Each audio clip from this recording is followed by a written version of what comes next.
Election کی گہما گہمی میں جس قدر ہم آگے بڑھتے جا رہے ہیں، مسلمان اسلام سے دور ہوتا جا رہا ہے۔ اسلام کے قواعد، اسلام کے اصول اور اسلام کے ضوابط سے وہ کوسوں دور جا چکا ہے، اور وہ اپنے لیے یہ سمجھ رہا ہے کہ اب میرے لیے بہت سی چیزیں جو اس کے علاوہ جائز نہیں تھی، اب وہ میرے لیے روا ہوتی جا رہی ہیں۔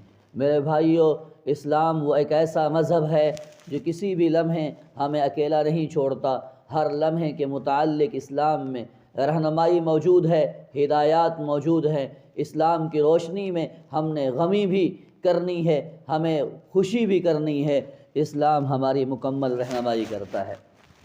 اب یہ جو موقع آ رہا ہے الیکشن کا، اس موقع کے متعلق کہ ہماری اسلامی تعلیمات ہمیں کیا سبق دیتی ہیں، کیا درس دیتی ہیں، تو آئیے ایک نظر دیکھتے ہیں۔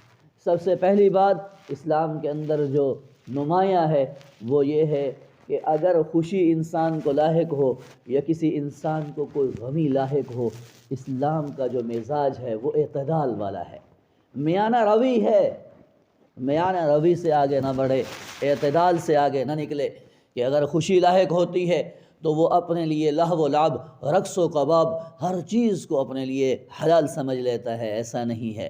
اسلام جہاں پہلے حدود و قیود رکھتا ہے، جیسے وہ پہلے بھی بتلاتا ہے کہ اگر عام زندگی گزارنی ہے تو اس میں بھی اعتدال کے دامن کو تھامے رکھنا ہے، تو اس موقع پر بھی اسلام ہمیں یہی درس دیتا ہے کہ اعتدال سے نہیں نکلنا۔ خوشی لاحق ہوتی ہے، اب اس میں ایسا نہیں ہے کہ آپے سے بہر نکل آئے اور وہ رقص و کباب میں مصروف ہو جائے، مشغول ہو جائے، ایسا نہیں ہے۔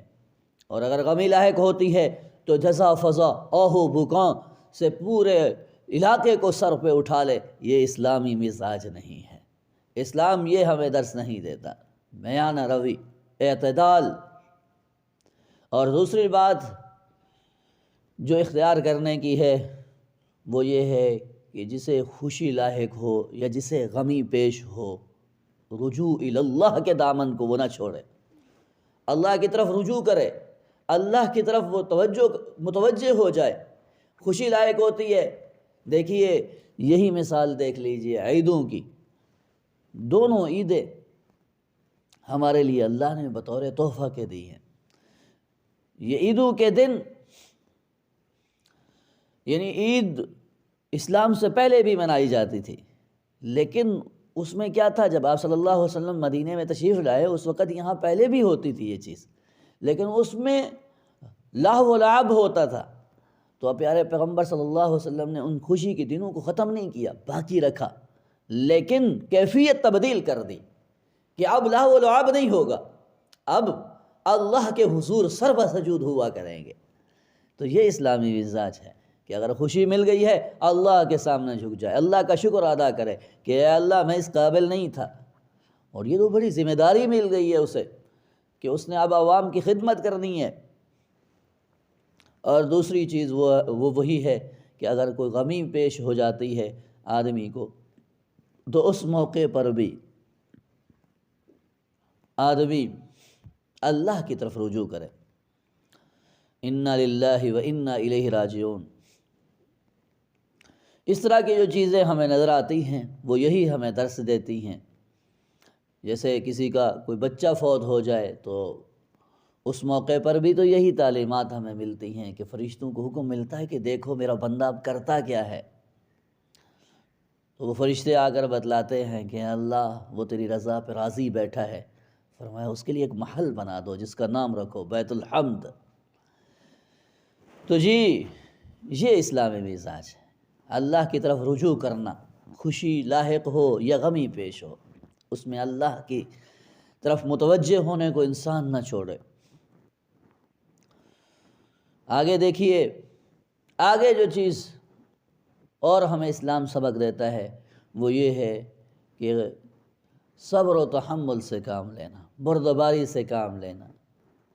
اگر کوئی چیز اپنی توقع کے خلاف آ گئی ہے تو ایسا نہیں ہے کہ انسان اب اپنے لیے ہر چیز کو جائز سمجھ لے، صبر و تحمل سے کام لے۔ پیارے پیغمبر صلی اللہ علیہ وسلم کی قربانیاں نظر نہیں آتی، صحابہ کرام ان کی قربانیاں دیکھ لیجئے، کس قدر ان پر مصائب ٹوٹے، مشکلات آئیں، لیکن صبر و تحمل، بردباری نہیں چھوٹی۔ تو وہی سبق آج ہمارے لیے بھی ہے کہ اگر توقع کے خلاف کوئی معاملہ پیش آ گیا تو یہ آپے سے بہر نکل آیا، دیگر لوگوں کی املاک کو نقصان پہنچا رہا ہے، جلاتا جا رہا ہے، جلاؤ گھراؤ کی صورت پیدا کر رہا ہے۔ او بھائی، جس کے رکشے کو تو نے آگ لگا دی، جس کی بائک کو تو نے آگ لگا دی، جس کی دکان کو تو نے آگ لگا دی، اس بیچارے کا کیا قصور تھا؟ ہو سکتا ہے اس کی کل آمدن، اس کا کل سرمایہ زندگی کا ہی یہی ہو، اس کے 5-6 بچے، اس کی ماں، اس کی گھر والی، وہ پلتی ہی اسی پر ہوں، جس کو تو آج آگ لگا کے آیا ہے اور خوش ہو کے بیٹھا ہے کہ دیکھو میں نے کیا کیا کر دیا۔ تو اس لیے اعتدال سے نہ نکلے انسان، اور صبر و تحمل سے کام لے۔ ایک اور چیز وہ یہ ہے، فرمایا لیس منا من لم یرحم صغیرنا ویعرف شرف کبیرنا۔ بخاری شریف ہی کی روایت ہے، فرمایا وہ ہم میں سے نہیں ہے جو ہمارے چھوٹوں پر رحم نہیں کرتا اور ہمارے بڑوں کے شرف کو، اعزاز کو نہیں پہچانتا۔ اس موقع پر آ کر ہم نہ بڑوں کی بڑائی کو دیکھتے ہیں، نہ چھوٹوں کی چھوٹے ہونے کو دیکھتے ہیں، بلکہ اس وقت موقع پر اپنے لیے سب کی پگڑیاں اچھالنا جائز سمجھ لیتے ہیں۔ کوئی بڑا ہے تو اس کو منہ پر ایسے جیسے تھوک رہا ہو انسان، اس کے منہ پر اس کو برا بھلا کہہ رہے ہوتے ہیں، 10 آدمیوں کے سامنے اسے برا بھلا کہہ رہے ہوتے ہیں۔ او بھائی، بڑا ہونا تو اس کا ختم نہیں ہوا، اس کا وہ اعزاز ختم تو نہیں ہوا جو وہ مسلمانیت اس کو احساس دیتی ہے۔